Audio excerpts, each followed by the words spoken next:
What's up, YouTube? What's up? So, what did I think about Stephen A. Smith saying that if the Miami Heat had have taken Carmelo Anthony over Chris Bosh, they would have three-peated? What did I think about that?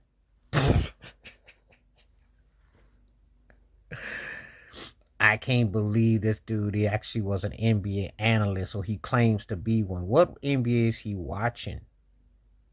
Do you realize that C. Bosh was a 20-10 man before he came to Miami? What he gave up to get there? Do you realize that he had arguably the most important rebound in Heat history, and the assist to Ray Allen, and the block on Tony Parker? He beat you in different ways. He was actually Scottie Pippen, and if you really want to get technical about what he did for the Heat, doing an all-around job, if you must know. He wasn't the best player on the team, but he was arguably the most important because he held his own in more ways than three. Carmelo Anthony could not have done such a thing. Trying to deflect the fact that LeBron James choked and stunk, and he owes Miami a ring for that loss against Dirk in Dallas in 2011, trying to say if Carmelo's able to win, is some of the biggest cop-out crap I ain't ever heard. Tell it the truth. LeBron choked, and he owes Miami a ring. And no, I ain't never forgave him for that. I'm a Heat fan. I ain't got over that. Chris Bosh cried in the hallway. It wasn't because Chris Bosh didn't ball in that series.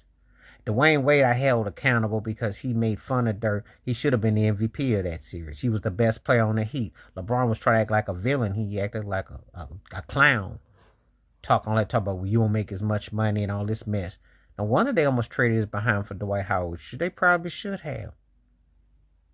I'm going to go one step. I think probably with Dwight Howard, Bosh, and Wade, they probably win 2 or 3 rings in a row. Because all LeBron was doing was just trying to clout chase, stat pad, and get a couple rings, riding off of D Wade. And then he was hoping that, once he got his way, he could go back home. Because he didn't like how Pat Riley was a meanie. But this nonsense, I have not seen any evidence that Carmelo Anthony was competing for chips. Probably eating chips. That's all he spent most of his time doing. And finding ways to hang out and be a fashion night or something. Not, he wasn't chasing no rings. Chasing women's and chasing parties. But he wasn't chasing no jewelry.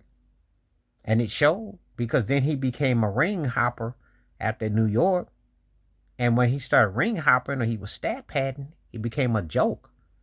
No one remembers the last 5 or 6 years of his career because all he was doing was stat padding, and it wasn't meaning for nothing. So I'm laughing at